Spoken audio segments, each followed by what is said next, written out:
A community needs a soul if it is to become a true home for human beings.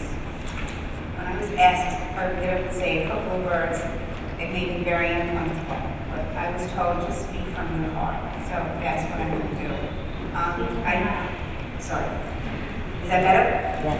I came to the Court Shalom because I felt I needed to be part of the Jewish community. The reason I selected the Court Shalom was when I reached out to the Court, they reached back to me. I knew that McCord was very involved in social action, and I was very interested in the IHOP program, and so I jumped in with both feet, and I loved it. I've been involved with that for 4 years.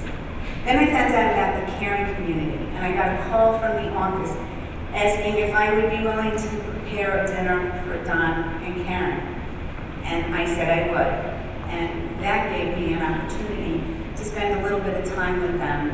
And I remember the sermon that you gave us about hearing somebody else's story, and I had an opportunity to hear that, and that was really special. I hope for them, it certainly was for me.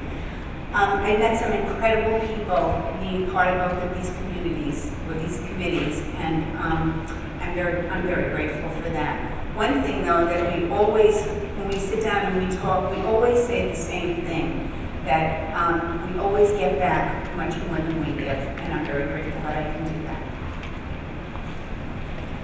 I can't seem to think of anything to follow up what you said about Don. The man's amazing. I need to share an experience, and I'm not talking from my heart. 4 or 5 years ago,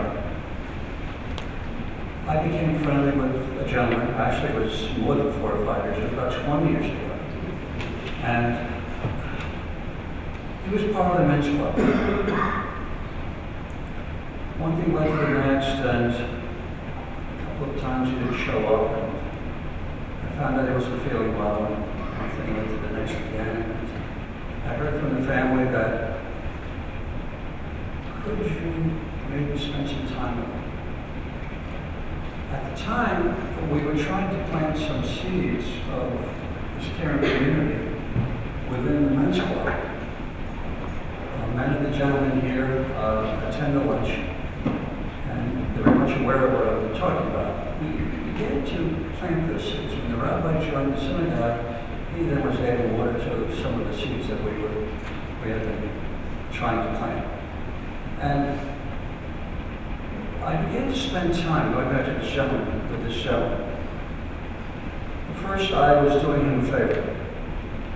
So I thought. One Friday, 2 Fridays, a year goes by, I would be calling the house to be sure they would be able to join me. My wife at the time would say, not today, Helen. Call again, not today. And I realized I was missing something.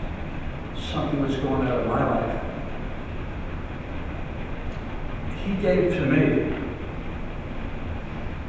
more than what I give to him. And I need to share this because this is a part of what we're doing right now. And it's taken root. I know the men's club is, everyone is involved with it. Call any of them and they're there, they're lining up to help anyone who might need a ride. This is what we do. And we do it very well. So, to my friend, who I just told you the story,